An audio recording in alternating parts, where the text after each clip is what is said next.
Mi mamá usó mi casa nueva y los 100,000 pesos que le transferí para organizar mi comida de inauguración, pero convirtió todo en una fiesta para recibir al bebé de mi media hermana.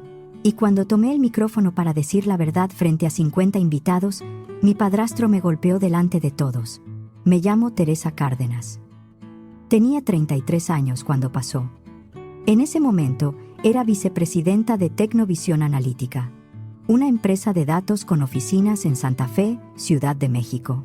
Yo había creado Flujo Data Pro, un sistema que le generó a la compañía cientos de millones en contratos y ganancias. Para cualquiera que me viera en la oficina, yo estaba bien.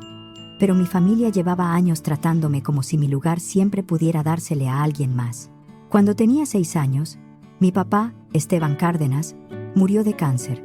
Todavía recuerdo su risa y cómo me decía: «Toca el techo, Tere, para que sepas que puedes llegar alto». Después de eso, todo cambió. Mi mamá, Silvia Rojas, se volvió a casar pronto. El hombre se llamaba Rubén Paredes. Al año nació Mariela, la hija de ambos. Era mi media hermana, pero en esa casa la trataron como si fuera hija única.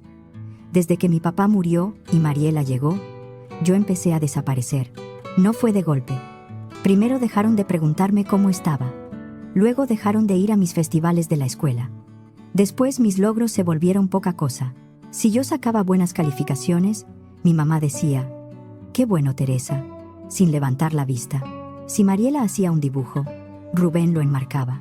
Cuando cumplí 16, mi mamá entró a mi cuarto una mañana. Era el cuarto más bonito de la casa. Tenía ventanas grandes, mucha luz y, en las paredes, fotos de mi papá. En una esquina estaba su librero. Yo me sentía cerca de él ahí. Era el único lugar donde él parecía existir.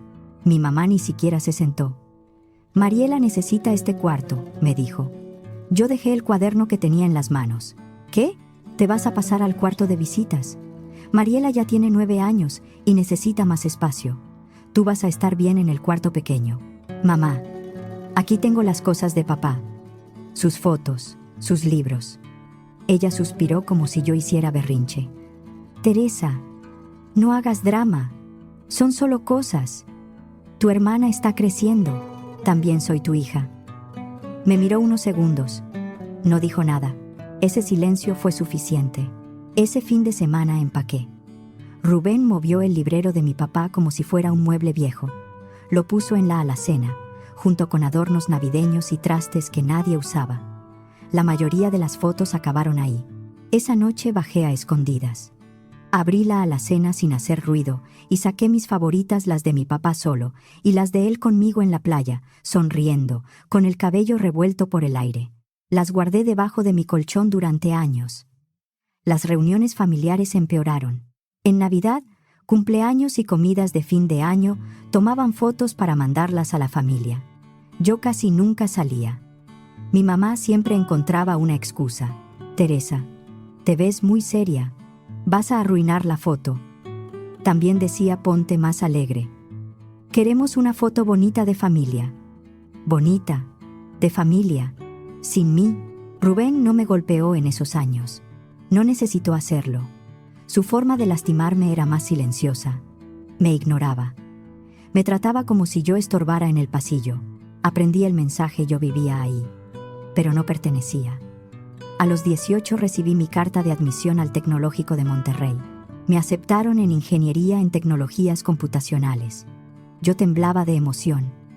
Había estudiado como si mi vida dependiera de eso, porque en parte así era. Quería irme de esa casa y no volver a depender de ellos. Bajé las escaleras para contarles. Antes de entrar a la cocina, escuché la voz de Rubén. «No voy a pagar esa universidad». Me quedé quieta en el pasillo. Mi mamá preguntó algo en voz baja. No alcancé a oírla bien. Rubén siguió: «Teresa no es mi sangre. Ese dinero es para Mariela. Ella sí es mi hija». Apreté la carta contra mi pecho. Mi mamá no lo corrigió. No dijo: «Teresa también es mi hija». Solo respondió: «Tienes razón. Podemos decirle que estudie en una universidad más barata, aquí cerca, algo más práctico». Al día siguiente, mi mamá me sentó en la sala. «Teresa, hemos estado pensando. El Tecnológico de Monterrey es muy caro. Tal vez deberías considerar otra opción. Una universidad pública cerca de la casa. Sería más sensato. No lloré frente a ella. No le grité. No le rogué. Me levanté, fui a mi cuarto y llamé a mis abuelos maternos, Joaquín y Amparo. Ellos siempre habían sido diferentes. En su casa sí había fotos de mi papá. Hablaban de él sin incomodarse. Me trataban como si mi presencia importara. Mi abuelo contestó: ¿Qué pasó, mi niña? Abuelo. Me aceptaron en el Tecnológico de Monterrey. Hubo un silencio breve, pero no frío. Era emoción. Teresa, eso es maravilloso. Tu papá estaría orgullosísimo. La voz se me quebró. Mi mamá dice que no pueden pagarlo. Quiere que estudie en otro lado. Escuché a mi abuela preguntarle algo al fondo. Él le explicó en voz baja y volvió conmigo. No te preocupes por el dinero. Tu abuela y yo vamos a pagarlo. Abuelo, es muchísimo. Entonces pagaremos muchísimo. Tú vas a estudiar donde te ganaste tu lugar. Y lo hicieron. Pagaron colegiaturas, libros, materiales, renta, transporte, cada semestre, cada recibo, cada gasto que yo no podía cubrir sola. Me gradué y me especialicé en datos y análisis predictivo. Conseguí trabajo en Tecnovisión Analítica apenas salí de la universidad. Entré como analista junior, con un escritorio pequeño, una computadora usada y más hambre que miedo.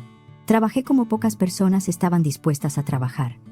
Me quedaba tarde, estudiaba fines de semana, revisaba modelos, corregía errores, aprendía de todo. Con el tiempo desarrollé Flujo Data Pro, una plataforma que ayudaba a bancos, hospitales, aseguradoras y cadenas comerciales a procesar información, detectar errores y tomar decisiones más rápido. El sistema cambió la empresa. Llegaron contratos. A los 32 años me nombraron vicepresidenta, una de las ejecutivas más jóvenes en su historia.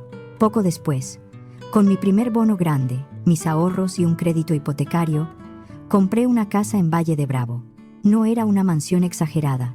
Era una casa hermosa, con 3 recámaras, ventanales grandes, terraza amplia y vista al lago. Cuando firmé las escrituras, miré mi nombre impreso una y otra vez. Teresa Cárdenas. Mi casa, mía. Decidí organizar una comida pequeña para inaugurarla. Algo tranquilo. Familia, algunos amigos cercanos, mis abuelos, unas 20 personas. Llamé a mi mamá. «Qué bonito, hija», dijo con una dulzura que me sorprendió. «¿Cuándo será?» «En más o menos un mes. Estoy saturada de trabajo y casi no tengo tiempo para organizar nada». Ella respondió demasiado rápido. «Yo te ayudo. Dame las llaves y transfiéreme dinero. Yo me encargo de todo: invitaciones, comida, decoración, mesas. Tú concéntrate en tu trabajo». Me quedé callada. Mi mamá nunca se ofrecía a ayudarme. Nunca. Pero yo estaba agotada. Tecnovisión preparaba la expansión de Flujo Data Pro. Trabajaba 14 horas al día. Había semanas en las que apenas dormía. Y, aunque me dolía admitirlo, una parte de mí todavía quería creer que mi mamá podía hacer algo bueno por mí. ¿De verdad harías eso? Claro, Teresa. Soy tu mamá. Quise creerle. Tal vez porque todavía esperaba que algún día actuara como tal. Le di una copia de las llaves y le transferí 100,000 pesos por SPAY. «Con eso debe alcanzar para algo bonito», le dije. «Va a quedar precioso». Después, regresé al trabajo y, por falta de tiempo, lo dejé en sus manos. Pasó un mes. Yo seguía viviendo en un departamento en Santa Fe, cerca de la oficina. No había vuelto a Valle de Bravo ni una sola vez. Siempre pensaba, el fin de semana reviso todo, pero el fin de semana llegaba y yo estaba demasiado cansada. Unos días antes de la comida, por fin tuve una noche tranquila. Estaba en mi sala con una copa de vino, revisando el celular. Entré a Facebook por primera vez en semanas. Fui al perfil de mi mamá. Había subido una foto el día anterior. Era mi casa. Mi casa en Valle de Bravo, pero estaba cubierta de globos rosas y azules. Había listones por todas partes. En la terraza, sobre la pared principal, colgaba un letrero enorme que decía: «Bienvenido, bebé». Sentí que la mano se me enfriaba. Leí la descripción de la foto. Muy emocionados por la próxima celebración. Será un día inolvidable. Llamé a mi mamá de inmediato. Contestó con una voz demasiado tranquila. Hola, hija. Mamá, acabo de ver tu publicación. ¿Por qué mi casa tiene un letrero que dice «Bienvenido, bebé»? Hubo una pausa. Ah, eso. Hice un pequeño ajuste. ¿Qué ajuste? Mariela está embarazada, ya sabes. Y la verdad necesita una fiesta para recibir al bebé. No tiene muchas cosas. Pensé que tu comida podía convertirse en una celebración para ella. Me faltó el aire. ¿Qué hiciste qué? Teresa, no lo tomes así. Tú ya tienes mucho. Acabas de comprar una casa, eres vicepresidenta, te va muy bien. Mariela no tiene nada parecido. Ella necesita un día especial. Es mi casa. Sí, pero es familia. Era mi comida de inauguración. Y sigue siendo una fiesta. Te transferí 100,000 pesos mexicanos para organizar mi comida. Y organicé una fiesta preciosa, solo que ahora será para Mariela. Me levanté del sillón. Mamá, vas a quitar todo eso y vas a corregirlo. Hoy. No se puede. Ya mandé las invitaciones. Tus abuelos van a ir. La familia ya confirmó. La comida está contratada. La decoración está lista. Todo está pagado. ¿Le dijiste a la gente que era mi inauguración? No hacía falta entrar en detalles. Mamá, Teresa, no arruines esto. Mariela está sensible. Está embarazada.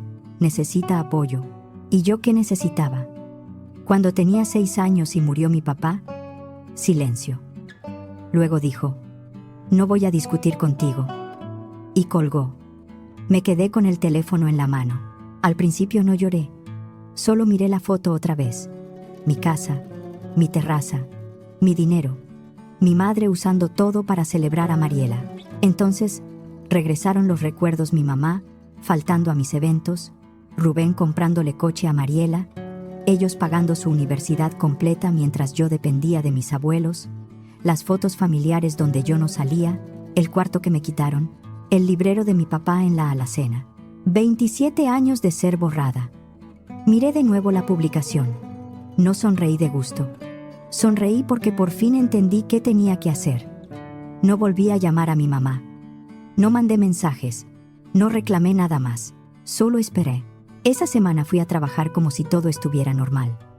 Sonreí en juntas. Revisé reportes. Firmé documentos. Respondí correos. Nadie notó nada extraño. El día de la fiesta llegó. Era sábado por la tarde.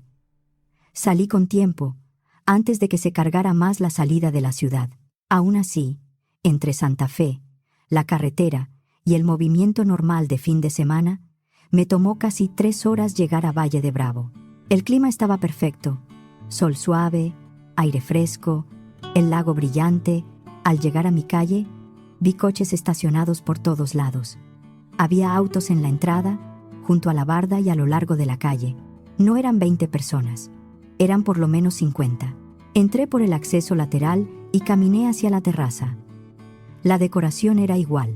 Globos rosas y azules, listones, una mesa de dulces, flores, recuerdos para invitados y el letrero enorme, «Bienvenido, bebé». Mi mamá llevaba un vestido blanco. Se veía cómoda, sonriente, como la dueña de la casa. Rubén estaba a su lado, con saco gris y cara de satisfacción. Mariela estaba sentada cerca de la mesa de comida, con un vestido verde de maternidad. Ya estaba en el último trimestre. Su novio, Javier, un ejecutivo de mercadotecnia, al que yo había visto un par de veces, estaba junto a ella. Vi a mis abuelos en una esquina. Acababan de llegar. Mi abuela todavía tenía el bolso sobre las piernas. Mi abuelo Joaquín tenía las manos juntas y miraba alrededor con una incomodidad que conocía muy bien. Fui directo a ellos. Mi abuelo se levantó en cuanto me vio. «¿Teresa?», dijo en voz baja. Me abrazó fuerte. Mi abuela me tomó de la mano.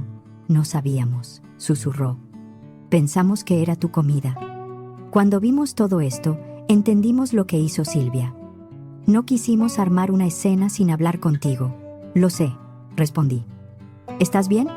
«Sí». «Quédense cerca. Necesito que vean esto». Caminé hacia el frente de la terraza.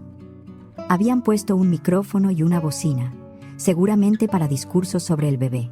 Tomé el micrófono. Un chillido breve hizo que todos voltearan. «Buenas tardes a todos», dije. Mi voz salió tranquila. Más tranquila de lo que yo esperaba. «Soy Teresa Cárdenas, y esta es mi casa». La cara de mi mamá perdió color. Rubén dejó el vaso que tenía en la mano. Yo seguí. Esta reunión originalmente iba a ser una comida para inaugurar mi casa nueva. Le transferí a mi madre 100,000 pesos para que me ayudara a organizarla, pero ella decidió convertirla, sin preguntarme, en una fiesta para recibir al bebé de mi media hermana Mariela. «Teresa, basta», dijo mi mamá, acercándose. Rubén también empezó a caminar hacia mí. «No», dije. «Hoy no». Algunas personas se miraron entre sí. Otras voltearon hacia el letrero, la mesa, mi mamá. «Voy a contarles algo que mi familia lleva años fingiendo que no pasó». «Te dije que basta», soltó Rubén. Dio 3 pasos más. Yo no bajé el micrófono. Cuando tenía 6 años, mi papá murió de cáncer. Un año después, mi mamá ya había formado otra familia. Desde entonces, en esa casa yo fui un estorbo. Rubén llegó hasta mí. «Cállate». «No». Entonces me golpeó. Fue directo en la cara, frente a todos. El impacto me hizo retroceder. Sentí ardor en la mejilla y un zumbido en el oído, pero no caí. Varios hombres reaccionaron. 2 primos de mi mamá y un vecino lo sujetaron por los brazos. Javier se levantó, pero se quedó quieto. Mariela soltó un grito. Un primo me preguntó si llamaba al 911. «Sí», le dije. «Pero no dejes que se acerque otra vez». Me toqué la mejilla. Ya empezaba a hincharse. Respiré. Me ardía la cara, pero levanté el micrófono otra vez. No iba a dejar que terminara de callarme. Durante 27 años fui invisible para esta familia. Cuando tenía 16, mi mamá me quitó el cuarto donde guardaba los recuerdos de mi papá y se lo dio a Mariela. Pusieron sus fotos y su librero en la alacena, como si fueran basura. «Teresa, por favor», dijo mi mamá, con la voz temblando. No la miré. Cuando me aceptaron en el Tecnológico de Monterrey, Rubén dijo que no iba a pagar mi carrera porque yo no era su sangre. Mi madre estuvo de acuerdo. Me dijeron que estudiara en una universidad más barata, cerca de la casa. Volteé hacia mis abuelos. Quienes actuaron como mi verdadera familia fueron mis abuelos, Joaquín y Amparo. Ellos pagaron mi carrera completa. Me dieron la oportunidad que mi madre y Rubén me negaron. Mi abuela ya estaba llorando. Mi abuelo también, pero tenía la cabeza levantada. Tomé un vaso de agua que alguien había dejado cerca del equipo de sonido. Así que quiero brindar por ellos. Por las personas que sí me vieron. Por quienes sí creyeron en mí. Rubén forcejeó hasta soltarse. «Estás fuera de esta familia, ¿me oyes?», gritó. «Olvídate de cualquier apoyo. No vas a recibir nada. Nada». Solté una risa breve. «No necesito nada de ti, Rubén. Nunca lo necesité». Entonces mi abuelo Joaquín se levantó. Meses antes me había dicho que él y mi abuela estaban poniendo sus papeles en orden. Yo no pregunté más. No imaginé que eso terminaría importando en ese momento. Caminó despacio hacia el centro de la terraza. No necesitó micrófono. «Hace 3 meses, Amparo y yo dejamos nuestro testamento arreglado ante notario», dijo. «Teresa será nuestra heredera. Nuestra casa en Coyoacán, nuestros ahorros y nuestras inversiones quedan para ella». Mi mamá se quedó inmóvil. «Papá, ¿qué estás diciendo?». Mi abuela se levantó también. «Es el resultado de tus decisiones, Silvia. Elegiste una familia nueva y dejaste sola a tu hija mayor. Nosotros no vamos a mirar para otro lado otra vez». Mariela se puso de pie con dificultad. «Teresa lo arruinó todo», dijo llorando. «Este era mi día. Era mi fiesta». Javier intentó tocarle el hombro. «Mariela, tranquila, déjame», le gritó ella. «No me digas que me tranquilice». Rubén temblaba de rabia. Me señaló con el dedo. «Tú te vas ahora mismo. No perteneces aquí. Nunca fuiste parte de esta familia». Lo miré. «Rubén, esta es mi casa. Yo la compré. Yo la pagué. Mi nombre está en las escrituras. Si alguien tiene que irse, eres tú y tu familia». Abrió la boca, pero no dijo nada. Volví a mirar a los invitados. La fiesta para recibir al bebé queda cancelada. Quien quiera quedarse a celebrar la inauguración de mi casa puede hacerlo. Quien no quiera puede retirarse. Luego miré directamente a mi mamá, a Rubén y a Mariela. Ustedes tres no son bienvenidos aquí. Salgan ahora o voy a esperar a la patrulla con ustedes adentro. Rubén tenía los puños cerrados. Respiraba fuerte. Pero estaba en mi propiedad, rodeado de testigos, después de haberme golpeado. No pudo hacer nada. Mi mamá parecía no saber dónde poner las manos. Mariela lloraba con el maquillaje corriéndole por la cara. Lo arruinaste todo, repetía. Todo. Se fueron. Rubén caminó hacia el coche dando pasos fuertes. Mi mamá lo siguió con la cabeza baja. Mariela fue detrás de ellos, todavía llorando. Javier dudó unos segundos y luego se fue con ella. Algunos invitados se fueron. Amigos de Mariela. Personas que yo ni conocía. Durante unos minutos, nadie supo si servirse comida o irse. Después mi abuelo tomó un plato. Mi abuela se sentó a mi lado y eso pareció darle permiso a los demás para respirar. Otros se quedaron primos de mi mamá, viejos amigos de mi papá, vecinos que me habían visto crecer y mis abuelos. Alguien apagó la música infantil y puso una lista tranquila. Otra persona empezó a servir la comida que mi mamá había contratado. Había cazuelas, arroz, ensalada, tacos de guisado, aguas frescas y pastel. Los globos rosas y azules se veían absurdos en mi terraza, pero ya no me importaba. La patrulla llegó cuando Rubén ya se había ido. Mi primo explicó lo que había pasado. Algunos invitados mostraron videos. Levantaron un reporte y al día siguiente fui a que me revisaran la lesión. Esa tarde mi casa sí se inauguró. No como yo la había planeado, pero por primera vez en muchos años no tuve que fingir. Después de aquel día en Valle de Bravo, mi vida cambió de formas que no esperaba. 6 meses después del incidente, el director general de Tecnovisión Analítica me llamó a su oficina. Se llamaba Ricardo Hernández y llevaba 30 años en la empresa. Me pidió que cerrara la puerta. Teresa, me retiro a finales de año, dijo. Me quedé seria. No sabía, no lo he anunciado todavía, pero ya hablé con el consejo. Llevo meses preparando la sucesión. Él continuó. Quiero que tú tomes la dirección general.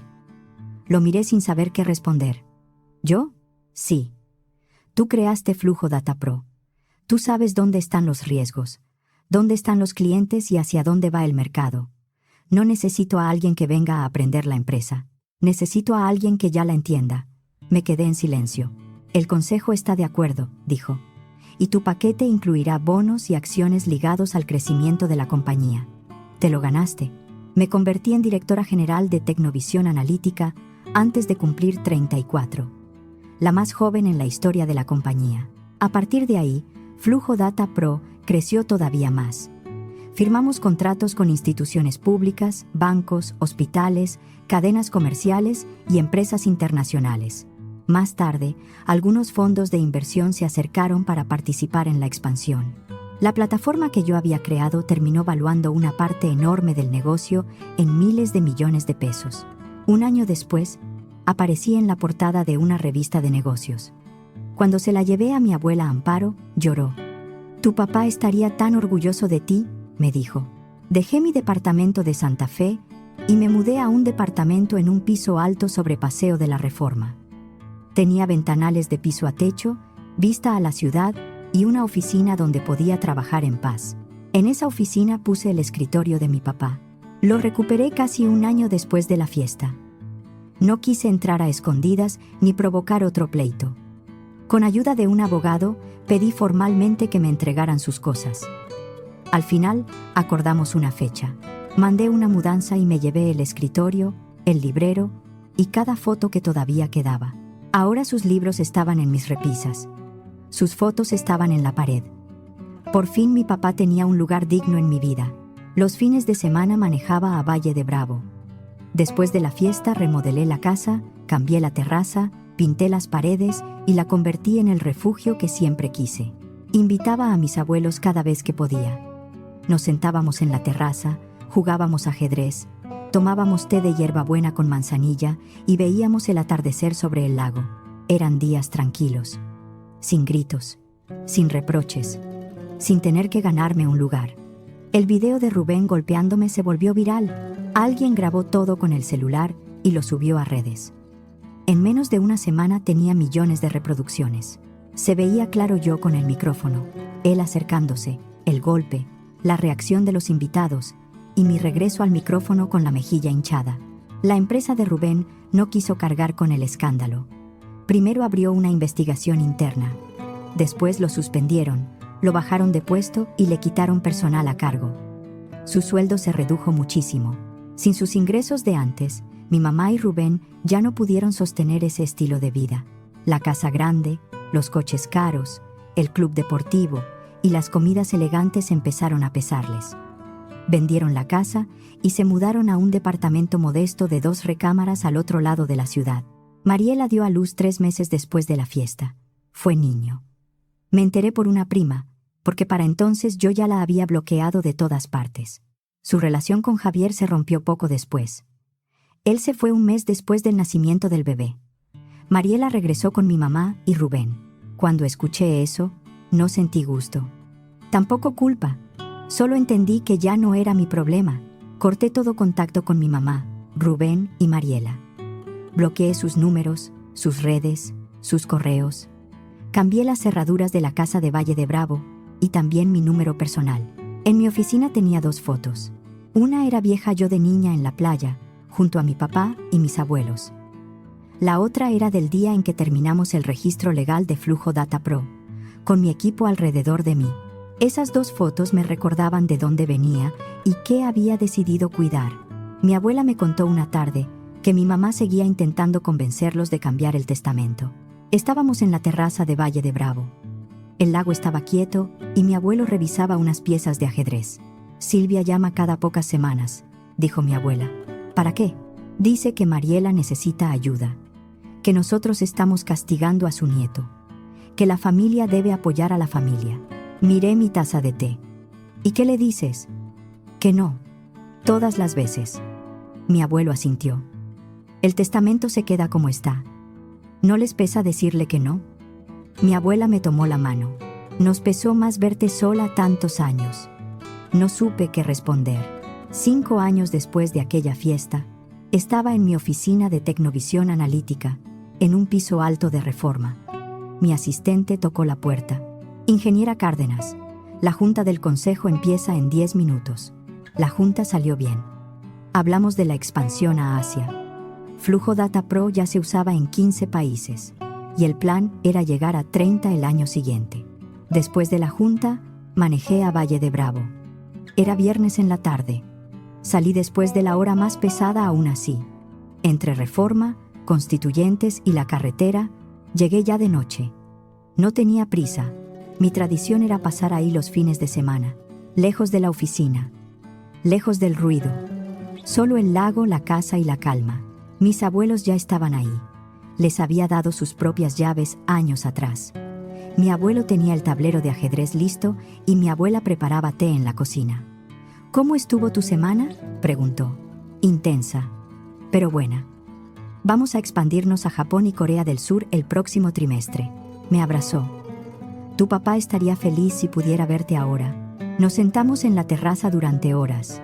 Jugamos ajedrez, tomamos té y en un momento mi abuela dijo con aparente calma: ayer me encontré a Silvia en el supermercado. No respondí de inmediato. ¿Y qué quería? Hablar de ti. Mi abuelo movió un caballo sobre el tablero. Dijo que cometió errores. Continuó mi abuela. Que quería pedirte perdón. Me preguntó si podía arreglar una reunión. ¿Qué le dijiste? Que no. Que si quería pedirte perdón, debió hacerlo hace 5 años. O antes. Mucho antes. Mi abuelo levantó la vista. También volvió a preguntar por el testamento. Dijo que el hijo de Mariela es nuestro bisnieto y que deberíamos dejarle algo. No sentí rabia ni tristeza, solo cansancio. ¿Y qué le dijeron? Lo mismo de siempre, respondió mi abuela. No. Hubo un silencio tranquilo. Luego pregunté: ¿alguna vez pregunta por mí? Mi abuela me miró. ¿A qué te refieres? Si pregunta cómo estoy, si soy feliz, si estoy cansada, si necesito algo. No sobre mi dinero ni la empresa, sobre mí. Mi abuela bajó la vista. No, hija. Pregunta por tus entrevistas, por cuánto ha crecido la compañía, por lo que dicen de ti en las noticias. Pero no preguntas si estás bien. Eso me bastó. Después de 5 años, mi mamá seguía viéndome como una cuenta bancaria, como un apellido del que podía presumir, no como su hija. No le deseaba mal a Mariela. Ya no. Simplemente su vida era ajena a la mía. Terminamos la partida. El sol ya se había ocultado y las primeras estrellas empezaban a reflejarse en el lago. Estoy pensando en crear un fondo de becas, dije. Mi abuela me miró con atención. ¿Becas? Para jóvenes que perdieron a uno de sus padres y no tienen apoyo familiar para estudiar. Quiero cubrir universidad, libros, renta y comida. Todo lo que ustedes cubrieron por mí. Los ojos de mi abuela se llenaron de lágrimas. ¿En nombre de tu papá? Asentí. La beca Esteban Cárdenas, para estudiantes que solo necesitan que alguien crea en ellos. Mi abuelo dejó una pieza de ajedrez sobre la mesa. A tu papá le habría encantado. Llevaba meses pensándolo. Tenía más dinero del que necesitaba. Mi sueldo, mis bonos y mis acciones habían crecido con Flujo Data Pro. Pero yo quería hacer algo que no se quedara solo en mi cuenta. Con un equipo legal y financiero, armamos un fideicomiso educativo. 3 meses después lo lanzamos. Otorgábamos 10 becas completas cada año. Algunas eran para universidades públicas, otras para privadas, según el caso. Cubrían colegiatura, libros, vivienda, alimentación y acompañamiento académico. Yo revisaba personalmente cada solicitud finalista. El primer año recibimos más de 2,000. Leerlas me dejó varias noches sin dormir. Había chicos que habían perdido a su papá, chicas que cuidaban hermanos menores y estudiantes brillantes que no tenían cómo pagar una inscripción. Elegí a 10 y llamé personalmente a cada uno. Algunos lloraron. Una muchacha me preguntó si era una broma. Le dije que su lugar ya estaba asegurado. El fondo de becas salió en noticias nacionales. Me entrevistaron varias veces. Hablé de mi papá, de lo que significó perderlo siendo niña, de cómo mis abuelos me sostuvieron cuando mi propia madre no lo hizo. No mencioné a Silvia, Rubén ni Mariela por nombre.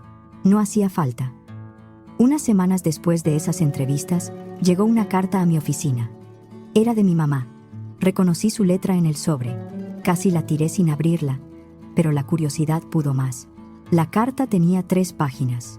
Decía que estaba arrepentida, que había tomado decisiones terribles, que había elegido a Rubén y a Mariela por encima de mí, que lo lamentaba todos los días.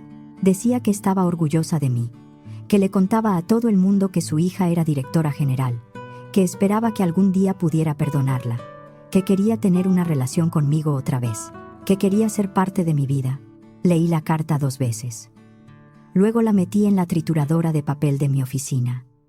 Mi mamá estaba orgullosa ahora que yo tenía éxito y dinero. Pero cuando tenía 18 años, con una carta de admisión en la mano, no estuvo.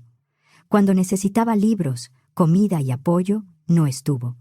Cuando necesitaba una madre, tampoco. Tuvo 27 años para elegirme. No lo hizo. Esa rabia que antes me quemaba ya no estaba. Lo único que quedaba era distancia. Ese fin de semana en Valle de Bravo les conté a mis abuelos lo de la carta. ¿Vas a responderle?, preguntó mi abuela. No. ¿Estás segura? Sí. No hay nada que decir. Ella tomó sus decisiones. Yo tomé las mías. Ahora cada quien vive con eso. Mi abuelo asintió. Construiste una buena vida, Teresa. Eso es lo que importa. Tenía razón. Tenía mi trabajo, a mis abuelos, mi casa frente al lago, la beca Esteban Cárdenas cambiando vidas y los libros de mi papá en mis repisas. Todo eso me lo había ganado. Mi mamá, Rubén y Mariela vivían con las consecuencias de sus decisiones. Yo vivía con las mías. No los destruí ni perseguí. No moví un dedo para quitarles nada. Solo dejé de sostener lo que ellos llamaban familia, cuando en realidad era costumbre de tomar de mí. La última noche de ese fin de semana me quedé sola en la terraza. Mis abuelos ya se habían dormido. El lago estaba oscuro y quieto. Adentro, sobre una repisa, una foto de mi papá miraba hacia la sala. Pensé en el cuarto que me quitaron, en las fotos escondidas bajo mi colchón, en la frase de Rubén: Teresa no es mi sangre, en mi mamá usando mi casa porque estaba acostumbrada a decidir por mí. Luego pensé en los 10 estudiantes, que empezarían la universidad gracias a la beca. Me levanté, apagué las luces de la terraza y cerré la puerta con llave.